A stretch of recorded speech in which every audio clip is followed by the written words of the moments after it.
หนาตีหูตันบ่หลงเจือบ่กดไลค์กดแชร์แม่นก็เพียนแสงล่าสุดยอดเพียนเทพีสีม้อยคนงามตีบอสเลกสลามไปเจือเขาแต่ละมือแต่ละเดเพจปลอมโมนี่นะลูกเล่นมันแผลวเวลาปะข่าวแบบเดียวกันเนี่ยก็ต้องเช็คแล้วเช็คแหมเลือกอันตีมีแรงอ้างอิงตีมาชัดเจนตรวจสอบได้น่าเจือถือบางเตือเนี่ยต้องพอแผว URL ปุ่นนะเพราะเขาจังปลอมแปลงเนี่ยคือค่ายกันสับปะตรวจสอบสอบไปสอบมาสุดท้ายอาจจะป้าว่าดันเป็นข่าวเก่าเหียก็ได้หรือป้าการแจ้งเตือนจากเว็บไซต์อื่นว่าอันนี้เป็นข่าวปลอมและหมู่ข่าวปลอมเนี่ยกระจังสะกดคำพิษด้วยนะบ้านก็ไปเอาหูภาพจากข่าวเก่ามาใจเพื่อเพิ่มความน่าเชื่อถือปะจะอีต้องตั้งสติให้ดีและทำความเข้าใจหูเต่าตันสังเกตข่าวปลอมหมู่ติลึกจังเผยแพร่แต่ข่าวปลอมบดีล่อเล่นกับระบบเนอร์มีสิทธิ์ติดคุกนะ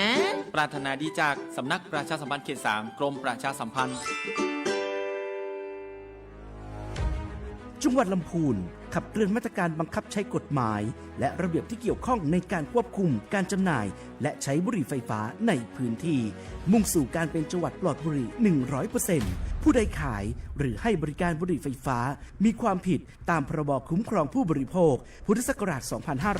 2562 มีโทษจำคุกไม่เกิน 3 ปีหรือปรับไม่เกิน 600,000 บาทหรือทั้งจำทั้งปรับผู้ใดนำเข้าบุหรี่ไฟฟ้าหรือครอบครองบุหรี่ไฟฟ้ามีความผิดตามพรบศุลกากรพุทธศักราช 2560 มีโทษจำคุก 5-10 ปีหรือปรับเป็นเงิน 4 เท่าของราคาสินค้าหรือทั้งจำทั้งปรับร่วมสร้างกระแสสังคมที่ปฏิเสธบุหรี่ไฟฟ้าลดการเข้าถึงของเยาวชน Gen Z ลำพูน No Smoking และจัดให้มีบริการบำบัดรักษาช่วยเลิกสูบพัฒนาระบบบริการเพื่อการลดละเลิกบุหรี่1อำเภอ1โรงพยาบาลบำบัดเลิกบุหรี่ผู้สนใจเลิกบุหรี่ติดต่อขอรับบริการได้ฟรีที่โรงพยาบาลทุกแห่งใกล้บ้านได้แล้วตั้งแต่วันนี้จังหวัดปลอดบุหรี่ไฟฟ้าสำเร็จได้ด้วยความร่วมมือของทุกคน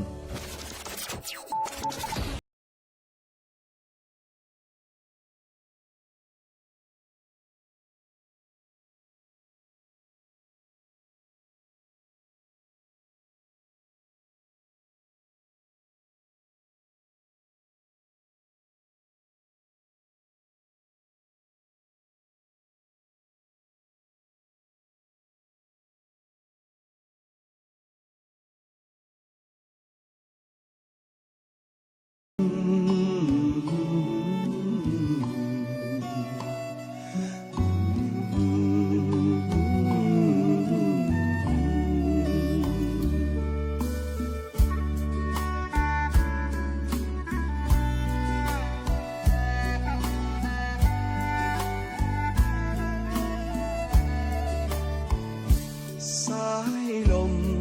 แห่งการรอคอยพัดลงห้อมดอยจนกิ่งใบไม้ไหวดอกเอื้องดอยโดนสายลมพัดแกว่งไกวเสียงจักจั่นห้องป่าหืองอมเงาใจฝากคำถามไปถามใจคนไกลตาฮักเอ่ยที่เคยฝากไว้ฤดูผ่านไปยังอยู่เหมือนเดิมก็หาห้องห้อยความฮักยังจำติดใจติดตาหรือคนตั้งปูนจะลืมมันเหี่ยแล้วกาฝากลมฝากฟ้าย้ำเตือนสัญญาหัวใจคนตั้งเพคือเติงหาคนตั้งปูนอยู่ดอยคอยลุ้นคนตั้งปูนจะมาเมื่อใดดูแลตัวเองดีๆเนอะคนตั้งเพคอยห่วงใย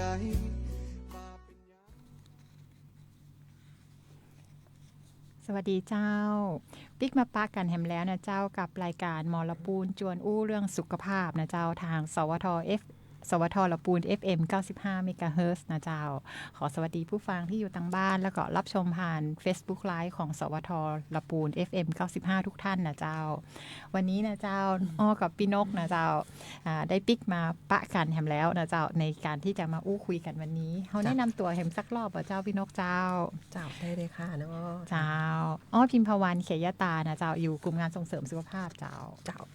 ชื่อนกนะเจ้าสิรินทร์เลศักดิ์นะคะกลุ่มงานควบคุมโรคติดต่อสำนักงานสาธารณสุขจังหวัดลำพูนเจ้า เจ้าพี่นกเจ้าวันนี้นี่เราจะมาอู้กันเรื่องอย่างดีเจ้า เรื่องฮิตเนาะ เจ้าต้องคิดมาก ต้องคิด เพราะว่าสถานการณ์ช่วงนี้นะเจ้าวันศุกร์ที่ผ่านมาเนาะเฮาตื่นเต้นแล้วก็เฮามีเหตุการณ์ที่ค่อนข้างจะเป็นผลกระทบใหญ่มากนะคะ และทุกคน หลา ได้ ยๆพื้น รับ ที่ รู้เนาะเจ้าเนาะ ใช่ค่ะ ค่ะ นั่นก็คือเรื่องของสถานการณ์แผ่นดินไหวนะเจ้าจุดศูนย์กลางอยู่ที่ประเทศพม่าเนาะ ใช่ค่ะ แต่ว่าในหลายๆพื้นที่ของประเทศไทยนะเจ้าบอกว่าจะเป็นที่กรุงเทพมหานคร หรือว่าในต่างจังหวัดในหลายพื้นที่ก็ได้รับผลกระทบในตัว เชียงใหม่ นะเจ้า เนาะเห็นเชียงใหม่เขามีข่าวใช่ นะ เชียง เจ้า ใหม่ เจ้าแล้วก็อาคารหลาย ๆ ที่ก็เฮาก็พบว่ามันมีรอยร้าวเกิดขึ้นนะเจ้าแล้วก็หลายคนนะเจ้าในช่วงที่มีแผ่นดินไหวเนี่ยก็จะมีอาการนะเจ้าที่รู้สึกว่าวิตกกังวลนะเจ้าหรือว่ายังรู้สึกกลัวกับเหตุการณ์วันหั่นอยู่นะเจ้า ใช่ วันนี้เฮาก็เลยจะมาอู้กันนะเจ้า วันนั้นเราเกิดกี่โมงคะบ่ายโมงป่าย ประมาณ เน บ่ายโมง เออ 20 นาที ใช่ เจ้ ประมาณซาวกว่านาทีเนาะ เจ้า แต่เชื่อว่าทุกคนพ่อแม่พี่น้องเนี่ยนะเจ้า เจ้า บางคนเจ้าอีป้อปีเนาะเนาะอยู่บ้านบอกว่าอีป้อถ้าอยากบ่สบายว่ะ ยืนอยู่ไอ้ตรงเครื่องซักผ้าบอกว่าตัวเองเมาหัวมาก ก็คงบ่สบาย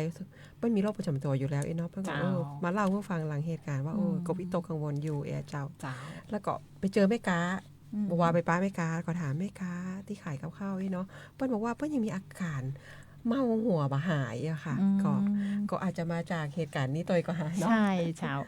เปิ้นฮ้องบางคนเปิ้นฮ้องว่าเป็นอาการแพนิคนะเจ้า ที่เกิดขึ้นหลังจากที่เฮาเจอเหตุการณ์ที่มากระทบอย่างรุนแรงนี่นะเจ้าทำให้มีผลในเรื่องของด้านจิตใจแล้วก็อาการแสดงออกทางร่างกายตัวนี่นะเจ้าและแถมปอนะเจ้านอกจากแผ่นดินไหววันศุกร์ที่ผ่านมาแล้วนะเจ้าตะวานี่เจ้าลูกในหลายอำเภอนะเจ้าบอกว่าจะเป็นที่ป่าซางที่อำเภอเมืองนะเจ้าเจอเหตุการณ์ก็คือพายุฤดูร้อนมาเจ้าพี่นกเจ้า เปิ้นมีลูกเห็บตุยนะคะ มีลูกเห็บ หนั ตุย ขนาดไหนเนาะ ใช่ ใน ค่ะ พื้นที่ป่าซางนะเจ้าเนาะ แล้วก็ไปดูภาพข่าวจากในหลาย ๆ เพจนะเจ้าเฮาก็พบว่ามีอาคารสถานที่หลาย ๆ ที่ได้รับความเสียหายตัวนะเจ้าเฮาในฐานะของทางสาธารณสุขนะเจ้าก็ฝากดูแลสุขภาพฝากความห่วงใยมาอย่างทุกท่านทีนี้เฮาเมื่อกี้เฮาอู้ถึงเรื่องของแพนิคเฮามาเล่ากันเรื่องของแพนิคสักหน่อยบ่เจ้าพี่นกเจ้าว่าอาการแพนิคเป็นจะใดพ่องเจ้า เนาะน่าจะมีใจสั่นหวันไหวก่อนใจสั่นแพนิคเนี่ยก็คือเป็นอาการอย่างหนึ่งนะคะที่มีผลกระทบทางด้านจิตใจ ซึ่งจะส่งผลต่อร่างกายเนาะใจสั่นแน่นหน้าอกหัวใจเต้นแรงเนาะหายใจหอบที่เนี่ยนะคะ มันเป็นอาการที่เกิดขึ้นอย่างเฉียบพลันแล้วก็ ใช่ บางท่านเนี่ยจะรู้สึกว่ามีความรู้สึกกลัวแบบรุนแรงตัวนะเจ้าแล้วก็ กลัวคงค้างอยู่ก็ได้นะเจ้า ใช่ แพนิคอาจจะเกิดขึ้นมีระยะเวลาที่หลังจากเกิดเหตุการณ์แล้วก็จะมีความวิตกกังวลเกิดขึ้นได้เจ้ามือสั่นตัวสั่นเมาหัวส่วนใหญ่เป็นเมาหัวนะคะที่ยังอาจจะมีค้างอยู่เจ้า ใช่ค่ะแล้วก็บางคนนะเจ้าอาจจะมีความรู้สึกแบบตัวสั่นด้วยนะเจ้านอกจากจะเมาหัวแล้วเนี่ยยังสั่นไปทั้งตัวเลยนะเจ้าในช่วงแล้วก็มีร้อนวูบวาบนี่นะเจ้าบางคนก็มีอาการแน่นหน้าอกบางคนก็คลื่นไส้อาเจียนซึ่งความรุนแรงแต่ละคนไม่เหมือนกัน ใช่ค่ะ ซึ่งบางคนก็บอกว่าอันนี้คืออาการอย่างฮะโดยรวมแล้วในด้านสาธารณสุขจะเป็นบอกว่าอาการแพนิคนะคะก็คือตะกี้ของเรามันจะเป็นอาการทางกายถ้ามันมีอาการทางใจด้วยนะเจ้าพี่น้อง มีค่ะ อาการทางใจเช่นมันจะรู้สึกว่ากลัววิตกกังวลเราจะคิดอยู่ตลอดว่ามันจะปิกมาแหมก็หาอีนะเจ้าเขาจะขึ้นไปไก่อะค่ะว่าสมมติว่าวันนี้มันมอกอี้เนาะถ้าวันหน้าเราเห็นข่าวเนาะเขาไปเห็นพม่าเมนก็ค่ะก็คือการเสียชีวิตในประเทศพม่าเพื่อนบ้านเฮารวมไปถึงในกรุงเทพที่ตึกสูงมีอาการสุดตัวลงเนี่ยเจ้าบางคนก็มีข่าวมาเยอะก็จินตนาการก็ทำให้เกิดการกลัวมากขึ้นเนี่ยเจ้าใช่ค่ะบางคนก็รู้สึกว่า ควบคุมตัวเก่าบ่ได้เลยบ่ฮู้จะยังหยังเลยนะเจ้าในช่วงเหตุการณ์ที่เกิดขึ้นนะเจ้าหรือว่าแม้เหตุการณ์จะผ่านมาหลายวันแล้วก็ตามนะเจ้าก็ยังมีอาการเหล่านั้นติดอยู่นะเจ้ายังบ่หายเตื้อนะเจ้าถ้าเป็นอาการนี้เขาจะย่าจะใดดีเขาจะดูแลจะใดเขาจะลดความกังวลเขาจะลดอาการแพนิคเหล่านี้ได้อย่างไรเจ้าพี่น้องเจ้าอันแรกเลยนะคะก็ส่วนใหญ่เราจะดูข่าวไม่ว่าแต่ข่าวมีตลอดเวลาเนาะปัจจัยมันต้องรอข่าวช่อง3ช่องอย่างนี้ตามเวลารอบเนี่ยค่ะก็ปัจจัยแต่มือถือมันอยู่ติดตัวเราแล้วก็บางคนถ้าดูข่าวไหนเดี๋ยวนี้ AI มันจับใช่เราดู1ครั้งไอ้นะข่าวที่เกี่ยวข้องกับเรื่องที่เราดูมันจะมากันหมดเลยมาตลอดซึ่งบางทีข่าวบางทีก็มีที่ทางสวทได้บอกว่าข่าวระวังเฟกนิวอะไรเงี้ยค่ะซึ่งอาจจะมีข่าวที่เกินความจริงหรือว่าไม่ใช่ข้อเท็จจริงเจ้ามาทำให้เขาสร้างความวิตกกังวลนะคะแม่เขาก็จะกลัวมันจะพลิกมาแฮมก้านะแล้วข่าวลือก็เยอะตัวนะเจ้าค่ะแล้วก็ทำให้ความเครียดกระตุ้นความเครียดนักขึ้นนะเจ้าเขาควรทำอย่างไรดีคะเพราะฉะนั้นเราอาจจะต้องเลือกในการที่จะดูสื่อเนาะแล้วก็บางครั้งเนี่ยถ้ามันเยอะเกินไปแล้วเรารู้สึกว่าเราบ่ไหวแล้วเราอาจจะต้องหลีกเลี่ยงออกมาจากการรับรู้ข่าวสารตรงนั้นสักระยะนึงก่อนนะเจ้าเนาะซึ่งคนที่มีเวลาดูนักๆอีนะก็จริงๆถ้าใกล้ตัวเราก็เป็นคุณพ่อคุณแม่อีพ่ออีแม่เฮาเนี่ยเนาะซึ่งถ้าอยู่บ้านนี่นะเปิ้นก็บ่ฮู้ล่ะค่ะเปิ้นว่าใครส่งมาฮื้อคนนั้นเขาส่งข่าวมาฮื้ออ่ะจริงๆแล้วข่าวที่เปิ้นได้มาเนี่ยอาจจะจริงเท็จรุนแรงกว่าจริงหรือว่าเป็นข่าวจริงเนี่ยแหละแต่ว่ามันดูซ้ำๆและหลากหลายเหตุการณ์ก็ทำแล้วบางทีมันเป็นเหตุการณ์เดิมนั่นแหละแต่ว่ามันถูกผลิตซ้ำเนาะแล้วมันเหมือนกับเหตุบัดแน่ใจว่ามันเป็นเหตุการณ์ใหม่หรืออันเก่าอีนะเจ้าบางคนก็รู้สึกหวาดกลัวว่ามันอย่างมันนักไปติกอีนะจริงๆอาจจะไม่ใช่กรณีแผ่นดินไหวคือข่าวทุกข่าวเนาะก็สร้างผลกระทบต่อด้านจิตใจหมดอะค่ะที่ข่าวที่หดหู่เนี่ยค่ะอาจจะต้องหลีกเลี่ยงเจ้าเนาะนอกจากเรื่องของการหลีกเลี่ยงข้อมูลข่าวสารแล้วเนี่ยเราอาจจะต้องบางครั้งอาจจะต้องยอมรับนะเจ้ายอมรับทางบอกกับตัวเก่าว่าบางทีมันอาจจะไม่ได้อันตรายขนาดนั้นถ้าเราประเมินแล้วนะเจ้าว่าเหตุการณ์นั้นมันไกลตัวเราอยู่เราก็บอกตัวเองว่ามันยังแบบอันตรายถึงที่จะมากระทบกับตัวเราอีนะเจ้าแล้วแบบมาการบางครั้งเนี่ยเราอาจจะต้องบอกตัวเก่าว่าเดี๋ยวมันจะหายไปนะจ๊ะเพราะต้องบอกตัวเก่านะจ๊ะฝึกที่จะคุยกับตัวเก่าห้องแต่ถ้าบ่ไหวนี่ล่ะคะน้องถ้ามันบ่ไหวแต่ต้องหาคุณหมอหรือพยาบาลมาช่วยที่จะคุยนะจ๊ะคุยแล้วก็บางคนอาจจะต้องใช้ยานะเจ้าพี่นกเจ้าแม่บางคนนี่ช่วยลดความกังวลจะพยายามส่วนใหญ่แล้วจะพยายามที่จะต่อสู้กับความวิตกกังวลของตัวเองนะคะแล้วก็จะปฏิเสธเพราะว่าเวลาไปหาหมอด้านจิตใจหรือหมอสุขภาพจิตเนี่ยบางคนบอกวิตกกังวลว่า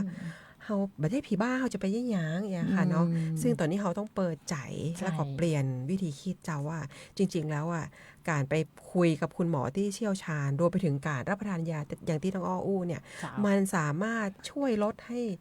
ความกังวลความเครียดของเขารู้สึกสุขสบายขึ้นได้เจ้าเนาะจริงๆมีช่องทางในการเข้าถึงบริการที่ไหนพ่อคะน้องที่จริงตอนนี้ของเรามีโรงพยาบาลทุกแห่งนะเจ้าในของละปูนเฮาเนี่ยโรงพยาบาลทุกแห่งในพื้นที่นะเจ้าเฮามีทีมเปิ้ลฮ้องว่า MCAT นะเจ้าทีมดูแลจิตใจนะเจ้าทีมงานด้านสุขภาพจิตที่จะดูแลให้คำปรึกษาให้คำแนะนำนะเจ้าในบางท่านที่มีอาการหนักอาจจะต้องใช้ยาหรือท่านก็จะมีการมีทางแพทย์นะเจ้าที่จะมาดูแลให้กับประชาชนทุกท่านนะเจ้าคือ1ก็คือลดการเสพสื่อ2ก็คือบ่ไหวแล้วก็ไปหาคุณหมอค่ะเราไปปรึกษาถ้าเอาใกล้ๆกับเอาไปหาหมอก็ไปอนามัยใกล้บ้านได้ก็เจ้าได้เนาะได้เขามีในโรงในรพสตในพื้นที่นะเจ้าเรามีพยาบาลวิชาชีพดูทุกที่นะเจ้าแล้วก็มีเจ้าหน้าที่สาธารณสุขที่จะคอยให้เบื้องต้นให้คำแนะนำได้อย่างเช่นจริงๆบ่ต้องเอาทางร่างกายถ้าเกิดเมาหัวเนาะบางคนยังเมาหัวอยู่เนี่ยค่ะก็อาจจะไปปรึกษาที่ใกล้บ้านก่อนแล้วก็อาจจะได้ยามาเพื่อลดอาการนะคะที่เฮารู้สึกว่าเฮาเกิดขึ้นหลังเกิดเหตุการณ์ที่ว่ามาก็คือเกิดเหตุการณ์แผ่นดินไหวนะเจ้าเนาะนอกจากนั้นนะเจ้าพี่นกเจ้าเราอาจจะต้องฝึกในเรื่องของการควบคุมลมหายใจเจ้าพี่นกเจ้าหลายๆเวลาเพิ่นบอกว่าต้องหายใจลึกๆยาวๆแต่ทีนี้อ้อก็ตั้งคำถามว่ามันจะคำว่าหายใจเข้าลึกๆยาวๆมันจะประมาณไหนอีนกก็เลยนับเท่าใดออกเท่าใดเขาก็เลยแอบไปค้นหามาเล็กน้อยนะเจ้าเอาไปมาเป็น เคล็ดให้กับ ให้กับ ท่านผู้รับชม พ่อแม่พี่น้อง ผู้ฟัง เนอะ นะเจ้าเปิ้นบอกว่าถ้าเฮาจับตามวินาทีหรือนับในใจเอาก็ได้นะเจ้าคือหายใจเข้าเนี่ยใช้เวลาประมาณ4วินาทีสูดหายใจยาวๆ ได้อยู่ได้อยู่ ม ได้อยู่ แล้วก็กลั้นหายใจไว้4วิ โอ้ย สูดคือหายใจเข้า4วิเนาะแล้วก็กั้นหายใจแหม4วินาที แล้วก็ค่อยๆผ่อนลมหายใจใช้เวลาแหม6วินาทีแล้ว ใจเอาคิตเตอร์ดีคะ เอาจนมันผ่อนคลาย รู้สึกผ่อนคลาย รู้สึก แอบ ว่ามัน ลอง ผ่น ทำ คลย เจ้าพี่น้องแอบลองทำแล้วค่ะ เป็ มัน น ไง รู้สึกดีสงบ ใช่ไหม ดีนะคะขณะอยู่ในห้องอุ้ยกับน้องอ้อเนี่ย จ้า เราลองทำดูสัก1 ครั้งนี่เราก็รู้สึกว่า โอ้มันรู้สึกสบาย ใช่ถ้าทุกครั้งที่เรารู้สึกว่าเราเครียดหรือเรากังวลนะเราลองใช้วิธีหายใจแบบนี้เนาะหายใจเข้า4วิกลั้นหายใจแหม4วินาที แล้วก็ค่อยๆผ่อนลมหายใจใช้เวลาประมาณ6วินาที หรือนับในใจก็ได้1 2 เจ้า 3 4เนาะนับช้าๆนะเจ้า เจ้า ก็มันจะช่วยได้ในระดับหนึ่ง จริงๆ วิธีการนี้นะคะมันสามารถแก้ปัญหาในเรื่องได้ทุกอย่างเนาะ ใช่ ถ้าเกิด ค่ะ เรามีความเครียดวิตกกังวลตามหลักสุขภาพจิตก็คือท้อแท้เบื่อหน่ายบ่อยากอะไรอย่างเงี้ยค่ะบางคนถ้าเปิดไปประเมินเนี่ยนะเรามีอารมณ์พวกนี้แล้วเนี่ยจริง ๆ แล้วอย่างที่น้องอ้อได้อู้เนี่ยมันสามารถทำให้เรารู้สึกดีขึ้นนะคะ ใช่ นะ ค่ะ คะเจ้าอันนี้ก็ เจ้า เป็นวิธีที่เราจะรับมือกับอาการที่เกิดขึ้นหลังแผ่นดินไหวหรืออาการวิกฤตต่างๆ ในชีวิตของเราได้อย่างใดเนี่ย ใช่ ในเรื่องของสุขภาพกายและเกาะสุขภาพใจนะเจ้า เจ้า ค่ะ พี่นกเจ้าเราใช้เวลาประมาณ 15 นาทีคุยกันเรื่องแพนิคเรื่องอย่างมาอีนะเจ้า 15 นาทีละบวยขนาดเจ้า แป๊บหนึ่งทีนี้วันนี้นะเจ้าจริงๆเราจะมาอู้กันเรื่องของฮิสโตรกนะเจ้า เจ้า โรคลมแดดแล้วก็โรคที่มากับฤดูร้อน ช่วงนี้เมษาแล้วนะเจ้าวันนี้วันที่2 เมษาอากาศเริ่มร้อนแล้วเจ้าพี่นกเจ้า ร้อนมาก ร้อนมาก ร้อน นะเจ้าม าก ถ้าเราเดินไปออกข้างนอกเนี่ยเราจะรู้สึกว่าเริ่มร้อน และคำเดียวเห็นประมาณสัก2 อาทิตย์จะช่วงสงกรานต์พอดีเนาะอากาศก็จะร้อนมากนะเจ้า สิ่งที่โตยมากับอากาศร้อนๆนะเจ้าแล้วก็นอกจากความร้อนแล้วมันจะมีความชื้นโตยในอากาศนะเจ้า แม่นนะเจ้า ซึ่งอากาศร้อนและชื้นเหล่านี้มันเอื้อต่อการแพร่กระจายของเชื้อโรคหลายๆอันเจ้าพี่นกจ้า เยอะเลยค่ะ แล้วมันนำมาสู่การเกิดโรคที่พบบ่อยในช่วงฤดูร้อนเจ้าพี่นก ค่ะ เฮามาอู้กันสักหน้อย เอาโรค บ่เจ้าว่า เอาโร เฮา ค จะ อย่างดีก่อน เฮาจะเจออย่างพ่องนะเจ้าในช่วงที่หน้าร้อนของเฮา เจ้า นะเจ้า ค่ะ เฮา เอา จะ โรค เจ ไหน อ ดีเอาโรคนี้ก่อนไหม ได้ โรค ค่ะ ลมร้อนก่อนเนาะ เอาโรคลมร้อนก่อนนะเจ้า ส่วนใหญ่ก็เป็นโรคที่เกิดจากภาวะของเราร่างกายของเราเนี่ยบาสามารถปรับตัวได้กับความร้อนเนี่ยนะคะมันร้อนเกินไปนะคะก็คือว่าก็คือบาสามารถควบคุมความร้อนในร่างกายได้เนี่ยเจ้าเกิดจากอาการที่อากาศร้อนจัดเนี่ยเจ้า เจ้า แล้วก็อุณหภูมิในร่างกายสูงเกิน 40 องศาเซลเซียสนะเจ้าเนาะค่ะ เจ้า ค่ะก็ส่วนใหญ่แล้วกลุ่มเสี่ยงคือกลุ่มไหนคะเนาะเพราะว่ากลุ่มไหนบ้าง กลุ่มน่าจะเป็นกลุ่มผู้สูงอายุไหม แม่นเนาะกลุ่มเสี่ยงก็ผู้สูงอายุคนที่มีโรคประจำตัวนะคะ ก็คือกลุ่มเสี่ยง เจ้า ผู้ที่มีภาวะอ้วนนะคะ กลุ่มเด็กแล้วก็ เจ้า หลักๆก็คือกลุ่มคนที่ทำงานกลางแจ้งเจ้านะคะ เจ้า หรือที่ทำกิจวัตรกลางแจ้งตลอดกลางวันช่วงกลางวันนี่นะคะ แล้วก็รวมไปถึงคนที่ชอบบริโภคเครื่องดื่มแอลกอฮอล์นะ ใช่ เจ้า ค่ะ นะคะก็อันนี้คือกลุ่มเสี่ยงนะคะ เจ้า ในการที่จะเกิดโรคลมร้อนนะเจ้าหรือฮิสโตกนะเจ้าเนาะ เจ้า ก็ค่ะก็สัญญาณเตือนมีอย่างพ้องเจ้า คือจริงๆแล้วมันก็คืออาการเนาะ อาการ บางคนนะเจ้าเริ่มตั้งแต่ปวดศีรษะ แมน ปวดศีรษะบ่หายสักเตื้อเจ้าพี่นก แม่น เจ้า แม่น เจ็บหัวอยู่หันนะเมาหัวนะเจ้าบาง อันนี้ ค ง่ายๆ อันนี้ถ้าเราทำงานในโฮมนี่เนาะ เจ้า สักกรรมเขาออกเจ้าตัวเฮาเองเนาะเป็นเขาออกสักกรรมหนึ่งเขาแรงมานี่บ่ไหวแล้วค่ะ อืม เขาก็รู้สึกอ่อนเพลียนะเจ้าเนาะ เจ้า ก็มีอาการเจ็บหัว อืม เมาหัวอย่างที่น้องอ้อว่า เจ้า นะเจ้า แล้วก็บางคนก็มีอาการหน้ามืดนะเจ้า มันจะเป็นลมนะคะเนาะ อืม แล้วก็มีอาการปวดเมื่อยตาม เจ้า ตัวอ่อนล้าบางคน อ๋อ ถ้ารุนแรงนักนะเจ้าเนาะสามารถร่างกายสามารถควบคุมอุณหภูมิได้ บางคนก็อาจจะมีภาวะช็อกหรือว่าหมดสติได้นะเจ้า เจ้า เนาะก็ทำอาการหนึ่งก็คือ หายใจเร็วนะเจ้านะหัวใจเต้นเร็ว บางคนนี่ที่สังเกตได้ก็คือผิวหนังเจ้าเนาะอ้อจะไม่มีเหงื่อออก มันเป็นอาการ แม่น ภาวะที่เฮาฮ้อนเนาะแต่เหงื่อมันบ่ออกอะพี่นก แม่น แล้วมันจะมีความรู้สึกว่ามันอยู่บ่ม่วน แล้วมันจะ แม่น อึดอัดขนาดนะเจ้า เจ้า แล้วบางคนก็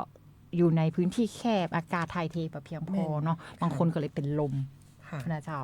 แล้วก็ เฮาก็เลยจะเปิ้นฮ้องว่าลมแดดนะเจ้า แม่นสาเหตุก็คือตะกี้เฮาอู้ไปแล้วเนาะก็คือ จ้ะ อากาศร้อนจัดอยู่กลางแดดเป็นเวลานาน และเกาะการระบายอากาศความร้อนที่ดีร่างกายเฮาบ่สามารถระบายได้ดีนะเจ้า เจ้า สองก็คือการออกกำลังกายในที่ร้อนนะเจ้าเนาะก็คือออกที่ร้อนบางคนนี่ มันร้อนอยู่ ชอบ แล้ว ชอบออกกำลังกายเนาะ เจ้า ก็ออกหนักเกินไปแล้วก็หรือว่าทำนั้นหนักเกินไปในสภาพอากาศที่ร้อนจัดในช่วงนี้นะเจ้า แล้วแถมอันหนึงนะเจ้าพี่นกเจ้าช่วงนี้แฟชั่นเจ้าพี่นก อ่า การแต่งกายเนาะบางทีมันก็รัดรูปมันก็หนาไป แล้วสี นะ ด้วยค่ะ เจ้า อ๋อ ใช่ น้องอ๋อค่ะ ถ้าใส่สีดำนี่เป็นไงคะมาไหว มันดูด ค่ะ อากาศ มันดูดอากาศ มัน เจ้า ดูดความร้อนเนาะมันดูดแสง แม่ เข้าไป แม่ไม่ควรใส่ มันจะ สี ทำ มืด สีมืดเนี่ยมันจะทำให้เราร้อนนักขึ้นนะ เจ้า เจ้า ค่ะ รวมไปถึงการขาดน้ำเจ้า ถ้าอยู่กลางแดดเมินๆแล้วเขากินดื่มน้ำไม่พอ แล้วก็ทำให้ร่างกายขับเหงื่อออกได้น้อยลง แล้วก็บ่สามารถระบายความร้อนได้ดี อันนี้คือการขาดน้ำอันต่อไปก็คือ การแต่งกายตะกี้อู้ไปละก็คือ เจ้า ใส่ผ้าหนาเกินไปนะคะเนาะระบายความร้อนไม่ดีรวมถึงสีของเสื้อผ้าก็มีส่วน ใช่ เนาะแฟชั่นชุดสีเข้มๆนี่อาจจะต้องผ่อนลงบ้าง แม่นแม่น อาจจะลดลงนะคะ เจ้า ในช่วงฤดูร้อนนะคะ แล้วก็หลีกเลี่ยงกันดื่มแอลกอฮอล์รวมไปถึงเครื่องดื่มคาเฟอีนก็คือพวกอย่างพวกฮาร์ที่มีคาเฟอีน กาแฟค่ะ นะกาแฟชอบเลย ใช่ ของโปรด เพราะมันกระตุ้น กระ คา ตุ้น เฟ หัวใจ อีน ใช่ นะเจ้าเนาะ ค่ะ ก็คือชากาแฟทั้งหลายนะคะก็คือเปิ้ลบอกว่าส่งผลต่อการสูญเสียน้ำและเกลือแร่นะคะ รวมไปถึงคนที่มีโรคประจำตัวนะคะเช่น เจ้า โรคหัวใจเบาหวานนะคะหรือการรับประทานยาที่ทำให้เหงื่อออกน้อยลงเนี่ยค่ะก็จะเสี่ยงต่อการเป็นโรคลมแดดได้นะเจ้า พี่นก นะคะ เจ้านอกจากอันในก็อู้ลมแดดแล้วเนาะที่มันจะมาอาการใกล้เคียงกับลมแดด แต่ว่ามันรุนแรงกว่านะเจ้าก็คืออโรคหลอดเลือดสมองจะ โอ้ พี่น ย ก แม่น เจ้า แม่นอันนี้น่ากลัวมากเลยค่ะ โรคหลอดเลือดสมองก็คือ หรือที่เฮาฮ้องว่าสโตรก แม่น เนี่ยนะเจ้า เจ้า โรคหลอดเลือดสมองเนี่ยมันมีทั้งแบบตีบนะเจ้าแตกนะเจ้าแล้วก็มีตันเนาะ ใช่ใช่ เพราะมันก็จะมีอาการคล้ายๆกันนะเจ้าก็คือ แต่อันเนี้ยส่วนใหญ่เกิดจากภาวะที่สมองขาดเลือดไปเลี้ยงนะเจ้าแล้วก็ทำให้เซลล์สมองเนี่ยได้รับความเสียหายเจ้าและทำให้สิ่งที่ปรากฏก็คือเป็นอัมพาตเจ้าพี่นกเจ้าแล้วก็บางคนเนี่ยถึงขั้นเสียชีวิตนะเจ้า แต่ถ้าโชคดีบางคนเป็นที่แบบจุดที่ไม่สำคัญเอาแบบตีบเล็กๆนะคะบางจุดในร่างกายอะ ก็ ค่ะ สามารถที่จะ คืออาจจะอ่อนล้าไปสักเดือน 2 เดือน แต่สามารถไปกายภาพหรือฟื้นฟูได้ อันนี้คือความโชคดี ใช่ แต่ว่าต้องระวังการเป็นซ้ำเจ้า ในกลุ่มเราจะเห็นว่าคนไข้จำนวนมากเลยนะคะ ที่เป็นสโตรกค่ะก็คือโรคหลอดเลือดสมองค่ะจริงๆใกล้ตัวแถวบ้านพี่นกก็เยอะในครอบครัวก็มีนะเจ้า ใช่ เกาะจริงๆคุณแม่ปีเนี่ยแหละก็คือเคยสโตรกมาก่อน อันนี้คือแต่ก่อนเนี่ยเป็นมาประมาณ10 ปีแล้วค่ะ เจ้า แล้วคุณหมอจะคอยบอกว่าโอ้คุณยายโชคดีนะ ที่เกิดในจุดที่แบบเล็กๆ เป็นแค่เดือนเดียวเจ้า แล้วก็ แม่นแล้วก็หายแต่โชคดี อยู่ภายใต้การดูแลเนาะ ต้องอยู่ภายใต้การดูแลแล้วที่สำคัญที่สุดก็คือต้องไปหาดูคุณหมอโดยเร็ว เจ้า นะคะแล้วอาการอย่างใดเนี่ยที่จะมีอาการอย่างใดก็คือ อาการระยะแรกเพิ่นบอกว่ากลุ่มนี้เนี่ยเป็นจะเป็นคล้ายๆกับ มันจะมีอาการที่ อ่า อ่อนแรง ต้อง มา เปิ้ ก่ ล อน เปิ้ลบอก เสีย ว่า สมดุลบอก ใช่เปิ้ลบอกว่ามันมีอาการที่ถ้าสมมติกรณีที่เป็นโรคหลอดเลือดสมองเนี่ยวิธีการสังเกตง่ายๆนะเจ้าเปิ้ลคือจำถ้าเป็นภาษาอังกฤษเปิ้ลฮ้องว่า fast จะพี่นกเจ้า fast เนี่ยมาจากคำว่าภาษาอังกฤษนะเจ้าก็คือ F ตัวแรก F A S T นะเจ้า คือ ที่ใบหน้าเนาะ F ก็คือใบหน้านะเจ้า fake นะเจ้าใบหน้าอาการก็คือบางคนมีหน้าเบี้ยว แน่น ยิ้มแล้วยิ้มแบบเท่ากันยิ้ม ข้างใดข้างหนึ่งมันจะตกข้างใด จากที่ ข้างหนึ่ง เคยยิ้มเท่ากัน แล้ววันนั้นมันยิ้มเริ่มแบบอันนี้ แสดงว่าถ้าเรารู้สึกว่าเอ๊ะแปลกๆเนาะส่องกระจกแล้ว ปาก เอ๊ะ เบี้ ปาก ยว เขายังเบี้ยวข้างนึง อู้ นี่นะคะ ไปอู้ แม่น ปกติเขารู้สึกปกติแต่หน้าเขามันศพเหมือนมาได้ละอีนะเจ้า แม่น แล้วแฮมอันหนึ่งก็คือ A นะเจ้าก็คือ arm นะเจ้า arm มาจากคำเป็นแปลว่าแขนเนาะแขนเนี่ยยกแขนแล้วยกแบบขึ้นแขนตกข้างใดข้างหนึ่งนี่นะเจ้าแขนขามันแขนมันอ่อนแรงนะเจ้า ค่ะอันที่ 3 ก็คือการ ตัว S นะ speech นะ เนาะ เจ้า ก็คือการพูดเจ้า จ้ะ ก็จะอู้อย่างประชาติหาเนาะ จากที่อู้ทอปเนี่ยเนาะอู้บะทอปแล้ว แต่เป็นนักก็คืออู้บ่ได้ อืม เนาะบางคน เจ้า อู้ไม่ชัดแต่บางคนก็อู้บ่ได้เลย เป็น นะคะ เป็น บ่มีเสียงพยายามที่จะพูดแล้วพูดบ่ออก คือลิ้น เจ้ อาจจะลิ้น ใช่ อะไรปากแข็งไปเลยอ่ะอู้บ่ชาติเลยอู้ เพราะฉะนั้นก็คือ บ่ได้ อาการใบหน้านะเจ้าแขนแล้วก็การพูดเนาะสังเกต ใช่ ง่ายที่สุดแล้วก็อันเนี้ยตัวทีตัวสุดท้ายเนี่ยเปิ้ลบอกว่า สำคัญ ตัวเนี้ย นะคะ มันเป็นกลไกที่สำคัญ ได้ เพราะว่า เลย ถ้าเจออาการสาม ค่ะ อันแรกเนี่ยต้องพาไปโรงพยาบาล ทันที โดย นะคะ เร็วที่สุดนะเจ้า เจ้า ทันทีเลยนะเจ้า อันนี้สำคัญสุดเจ้าถ้าเราไปจ้านะคะ ก็คือ เจ้า เส้นเลือดที่เรามันแตกตีบตันเนี่ยนะคะ อาจจะทวีความรุนแรงขึ้น อาจจะเป็น ใช่ จุดที่สำคัญและทำลาย ส่วนที่สำคัญในร่างกายของเราเจ้า ใช่ ทำจากที่ถ้าเราไปเร็วเราอาจจะหายเร็ว และเป็นน้อยลง อาจจะทำให้อาการที่เกิดขึ้นหนักขึ้นนะคะ เจ้า เนาะเจ้า เจ้าอาการอื่นที่อาจจะพบได้นะเจ้าก็คือเช่นอาการเดินเซนะเจ้า ค่ะ ทรงตัวลำบากนะเจ้าปวดหัวรุนแรงเฉียบพลันนะเจ้าหรือบางคนจะเห็นภาพซ้อนหรือมืดหน้ามืด แม่น มา แม่น นะเจ้าอันนี้ก็เป็นกลุ่มอาการที่เข้าไปในกลุ่มของโรคหลอดเลือดสมองเนาะ เจ้า ทีนี้เนี่ยเปิ้ลบอกว่ามันมีระยะเวลาที่สำคัญนะเจ้า ที่สำคัญ เฮาจะต้องไปถึงโรงยาจ้าที่สุดเนี่ย4 ชั่วโมง อย่า 30 ช้ากว่านั้น ที ต้องเร็ว คือ ๆ ถ้า ค่ะ มัน เร็ว เกิน ที่สุด กว่านี้ เจ้า เนี่ยอย่างบ่ได้แล้วนะเจ้าเขา เขา คือ เขา ยา เขาจะไปดีโดยเร็วค่ะน้องอ้อ เขาต้อง เขาไปช่องทางไหนดี เราเรียกด่วน 169 สุด เจ้า เจ้า เจ้า เนาะ หนึ่ง แล้วเขาก็แจ้งอาการเนาะว่าเวลา 1669 เนี่ยหลาย ๆ ท่าน เจ้า อาจจะเคยใช้บริการและ ใช่ อาจจะไม่มั่นใจในการใช้อะ เจ้า ค่ะ เฮาก็โทรว่าเฮาเป็น อืม ไผนะเจ้า ค่ะ ตอนนี้เฮาอยู่ที่ไหนที่ อืม ตั้งหน้าที่เฮา ใช่ เจอเนาะเฮาเจอผู้ป่วยมีอาการเนาะเป็นเพศชายเพศหญิงอายุประมาณตาใดมีอาการอะไรอย่างพ้องนะเจ้าเราฮื้อไปฝ่ายแล้วก็บอกว่าตอนนี้ขอความต้องการฮื้อทีมรถมารับนะเจ้าเพื่อนำส่งโรงพ คือย าบาล หลักๆแล้วเขาต้องบอก นะ อา จ้ การให้ชัดเจนนะคะ เขาเปิ้ลจะได้เตรียมอุปกรณ์หรือยา ใช่ ที่มาดูแลได้อย่างทัน แล้ว ท่วง จะได้ ที ประสาน นะ ทางศูนย์1669เนี่ยนะเจ้าเปิ้ลก็จะประสานโรงพยาบาลที่จะ เจ้า คอยรับโดยว่าเปิ้ลจะต้องมีการเตรียมความพร้อมเพราะว่าเปิ้ลจะประเมินอาการผู้ป่วย จากที่เรารายงานเข้าไปเบื้องต้นนะเจ้าว่า อันนี้จะต้องส่งไปในระดับไหน แล้วก็ในโรงพยาบาลที่คอยรับเนี่ยจะต้องเตรียมยาเตรียมทีมแพทย์พยาบาลอย่างมารองรับโดยก่อนนะเจ้า สาวหลักๆก็คือสำคัญสุดก็คือถ้าป่วยแล้วเป็นแล้วมีอาการอย่างที่น้องอ้อก็คือเด็กกี้ที่เขาอู้ไปนะคือ เจ้า ใบหน้าอ่า บิดเบี้ยว ใบหน้าแขน ยิ้มบะ ห เต้า รือการ กัน พูดแม่นเจ้า เจ้า เนาะแขนตกข้างใดข้างหนึ่ง เจ้า พูดไม่ชัด หรือพูดไม่ได้ นี่นะเจ้า รีบค่ะ รีบไป เจ้า โรงพยาบาลโดยเร็วที่สุดนะ เจ้า เจ้าเนาะโดยการเรียกที่เร็วที่สุดก็คือการเรียก1669นะคะ เจ้า ค่ะเจ้าค่ะ ก็อันนี้ก็จะเป็นในกลุ่มของโรคหลอดเลือดสมองโรค เจ้า ที่มากับลมแดดนะเจ้านอกจากนั้นนะเจ้าในช่วงเมษาเนี่ยเรายังมีโรคอื่นๆนะเจ้าที่โตยมาเห็นเยอะมากเลยนะเจ้าพี่นก จริงๆเล่ามันหลายโรคเนาะ มันเยอะมากเขาจะ เยอะมาก เขาเช่นเนาะ เราจะเอาโรคอย่างดี เราเจอโรคอาหารเป็นพิษเจ้าพี่นกเจ้า นาะ เราเจออาหารเราเจอเรื่องของโรคอะฮิวาเนาะที่มากิน ใช่ จากกินอาหารทะเลนะเจ้าเราอาจจะเจออย่างแฮม โรคอาหารเป็นที่ท้องเสียท้องร่วงเนาะเกิดจากอาหารไทฟอยด์นะคะ ใช่ โรคไทฟอยด์โรคอาหารเป็นพิษ อุจจาระร่วงเฉียบพลันนะคะ ใช่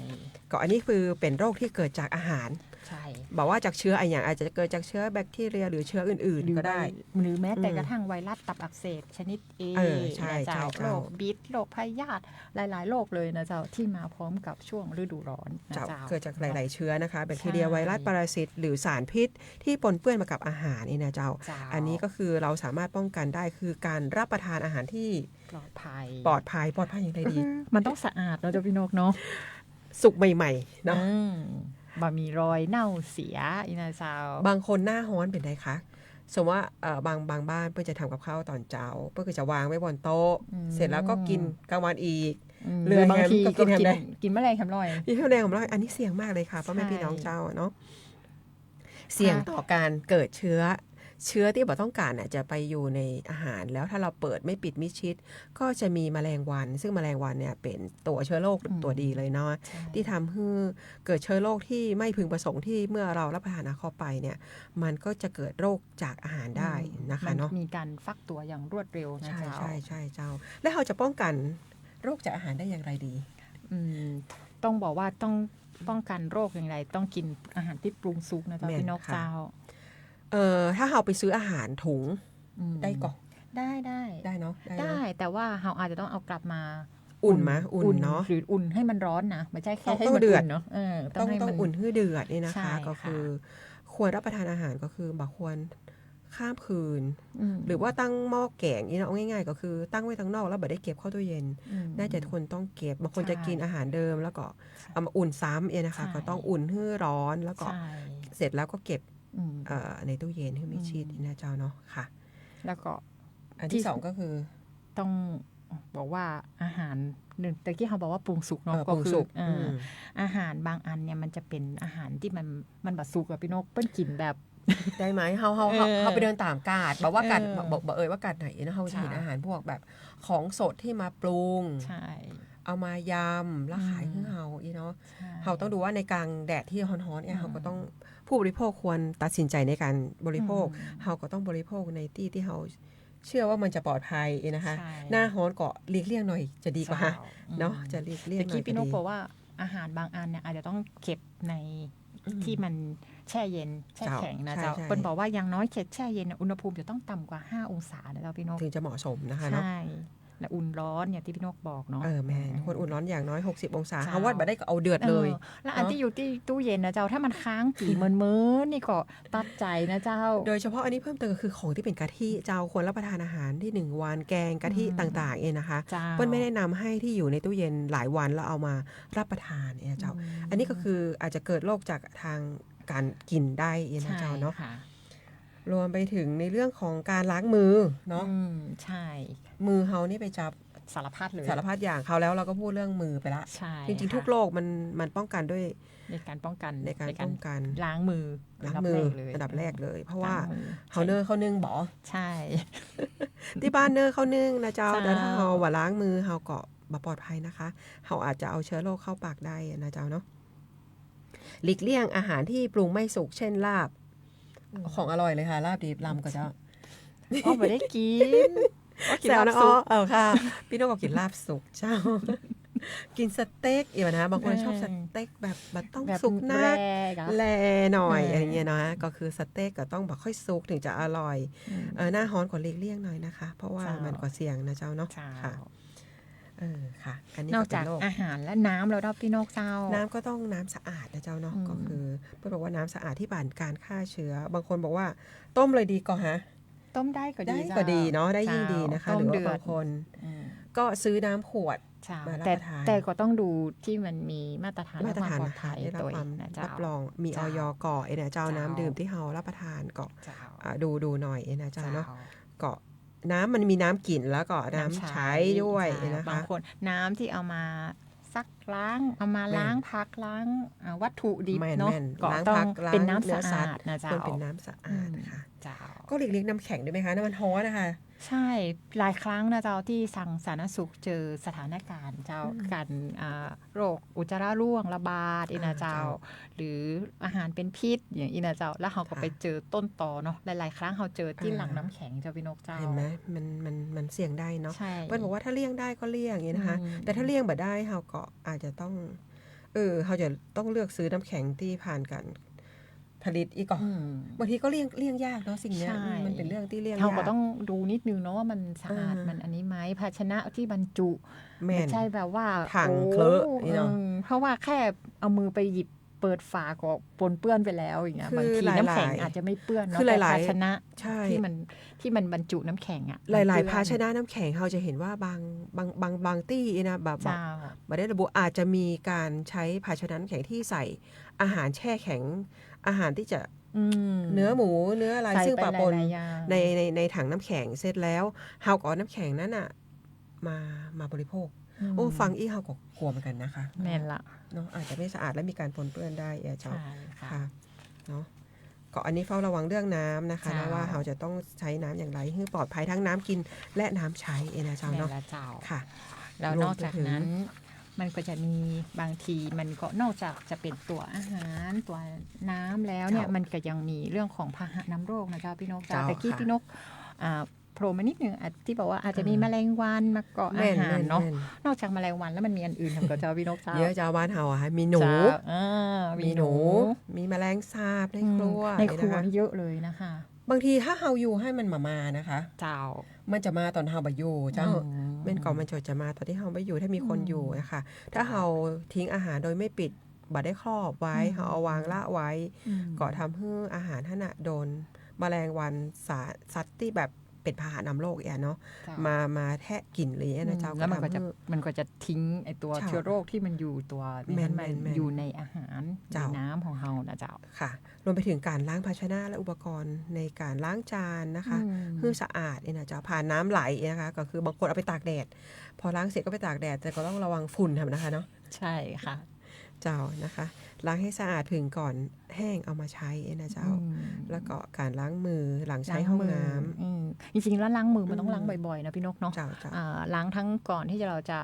หยิบอะไรเข้าปากเราแล้วก็ทุกครั้งที่ออกจากห้องน้ำนะเจ้าปลดทุกข์ปลดเบาใดๆก็ตามนะเจ้าก็ต้องมีการล้างมือต้องล้างมือก่อนหลังเข้าห้องน้ำฟอกสบู่ตยก่อนรับประทานอาหารเจ้าฟอกนานหน่อยอย่าฟอกแป๊บเดียวเนาะใจล้างโดนน้ำบาดาลอีกกับใจก็ต้องฟอกสบู่หรือบะหมี่สบู่ก็ล้างผ่านน้ำนานหน่อยอะค่ะคือเขารู้สึกว่ามือเขาสะอาดละนะเจ้าเนาะก่อนที่เขาจะไปหยิบจับสิ่งต่างๆที่จะเข้าปากเขานะเจ้าเนาะ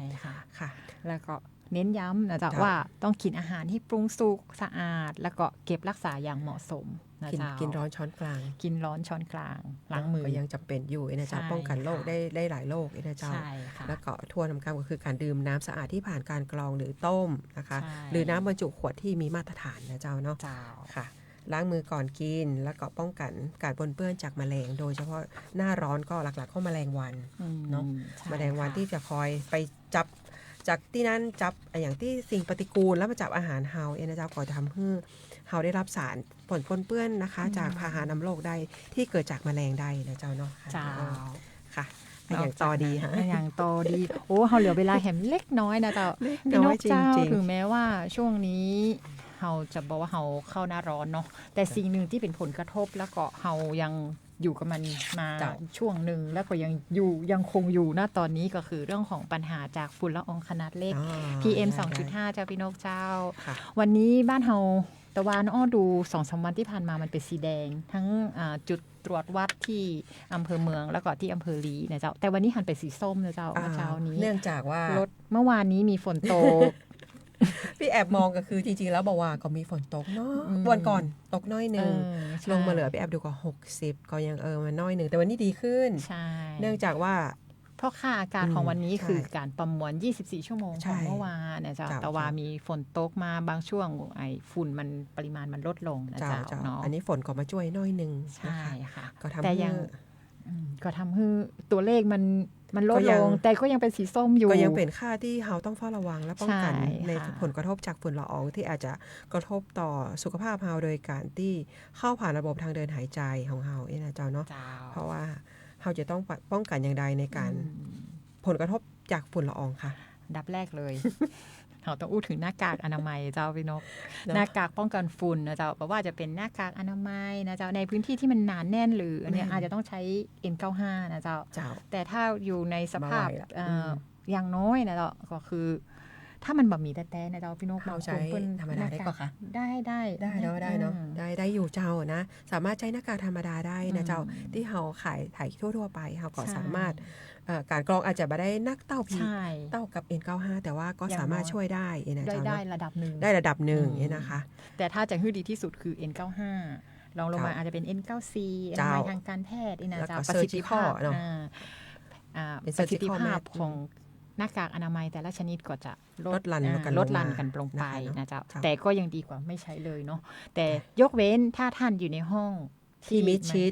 ชิดปลอดฝุ่นนะเจ้าห้องที่มีระบบระบายอากาศนะเจ้าเนาะดังนั้นท่านก็ไม่ต้องสวมหน้ากากอนามัยได้เหมือนเฮา2คนตอนนี้นะเจ้าไม่ได้ใส่หน้ากากนะเจ้าเขาอยู่ห้องมิดชิดค่ะใช่เจ้า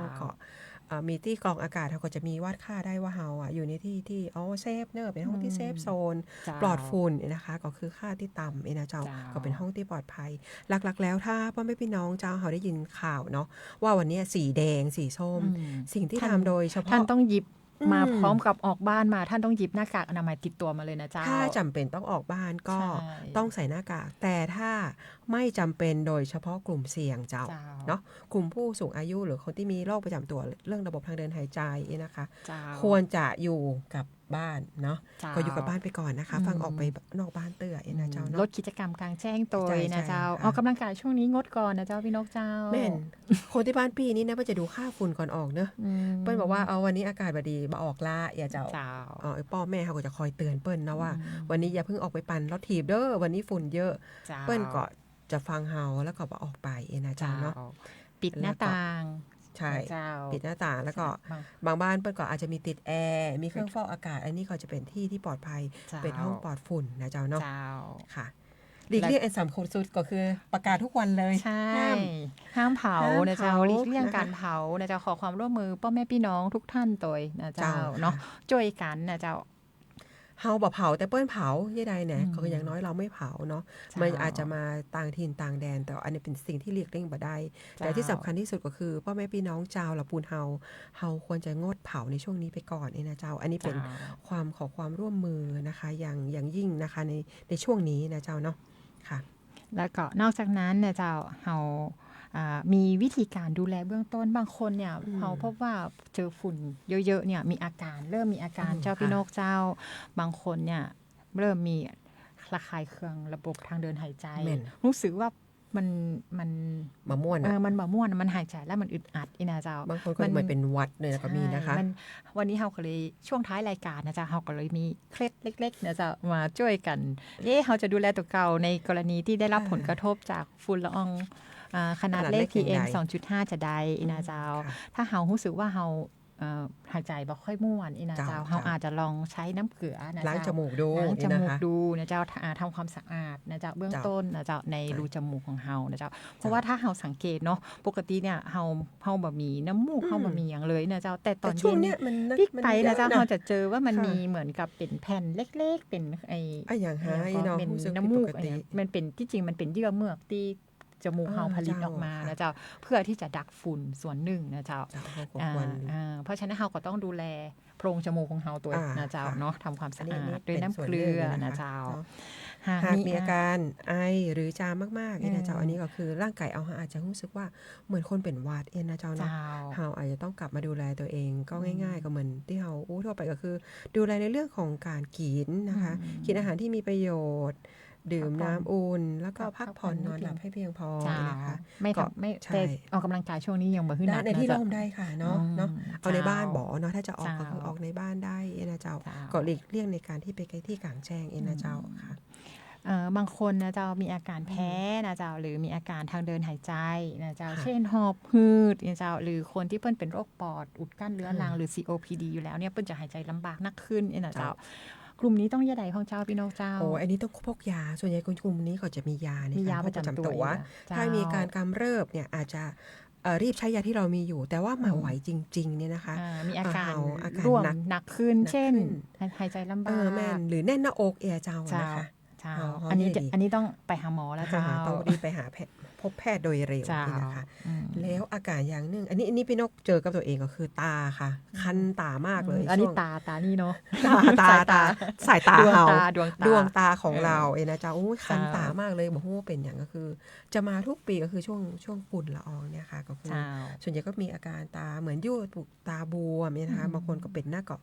ตาอักเสบตาแดงนะเจ้าเนาะ ใช้น้ำตาเทียมได้ก็เจ้าพี่นกเจ้า ก็ได้ใช้น้ำตาเทียงได้ถ้ารู้สึกระคายเคือง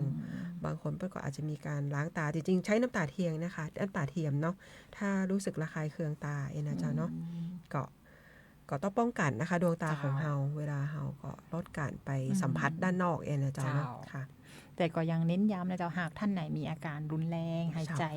ติดคัดเจ็บหน้าอกนะเจ้ากลุ่มนี้อาจจะต้องมาพบปรึกษาทางทีมแพทย์นะเจ้า เจ้า ที่โรงพยาบาลใกล้บ้านท่านนะเจ้าเฮา เจ้า อู้กันมาจนเวลาจะหมดแถมแล้วเจ้าพี่นกเจ้ารวดเร็วขนาดเลยนะเจ้าประมาณ45 นาทีนะเจ้าที่เฮาอู้กันมานะเจ้าทั้งเรื่องของ ได้หลายเรื่องเลย นะเจ้าวันนี้เฮาอู้กันหลายอย่างนะเจ้าโรค เจ้า ที่มากับฤดูร้อนนะเจ้าฮิสโตรกนะเจ้าเรื่องของโรคลมแดดเนาะ เรื่องเกี่ยวกับอาหาร ใช่ ในช่วงหน้าร้อนต้องระวังเรื่อง ใช่ โรคเกี่ยวกับทางเดินอาหารนะคะเนาะ ใช่ แล้วก็เฮาสุดท้ายก็คือการดูแลตัวเองจากกรณีมีอาการที่เกิดจากผลกระทบ ใช่ จากฝุ่นละอองขนาดเล็กหรือว่า PM 2.5 นะเจ้าสำหรับวันนี้นะเจ้าเฮาคง หมดเวลาในการอู้คุยนะเจ้า ค่ะ ในรายการหมอละปูนจวนอู้เรื่องสุขภาพตะอีก่อนนะเจ้าเดียวแฮม2 อาทิตย์นะเจ้าเราจะมาเจอกันนะเจ้าวันที่16 เมษายนนะเจ้าซึ่งจะเป็นช่วงสงกรานต์พอดีนะ พอ เจ้า ดีเลยเนาะ อาจจะเป็นหลังสงกรานต์อย่างใดก็แล้วแต่นะเจ้าในช่วงนี้จะเข้าสู่เทศกาลสงกรานต์เนาะ เจ้า ก็จะมีการเดินทางนะเจ้าเพราะฉะนั้นอยากฝากให้ทุกท่านนะเจ้าเน้นย้ำเรื่องของการเดินทางอย่างปลอดภัย ค่ะ นะเจ้า ใช่ อ่า เมาไม่ค่ะ เมาไม่ขับนะเจ้าแล้วก็ถ้าหากท่านง่วงท่านก็แวะ แวะ แล้วก็ พักเนอะ แวะพัก ก่อนเดิน นะ ทาง เจ้าแล้วก็อาจจะต้องวางแผนการเดินทางให้ดีนะเจ้าเนาะ เจ้าช่วง เพื่อ นี้การจราจรเนาะก็จะแออัดในช่วง ใช่ ช่วงท่องเที่ยวเป็น เตรียมรถเตรียมคนนะเจ้าเตรียมร่างกายให้พร้อมนะเจ้า ค่ะ สำหรับการดูแล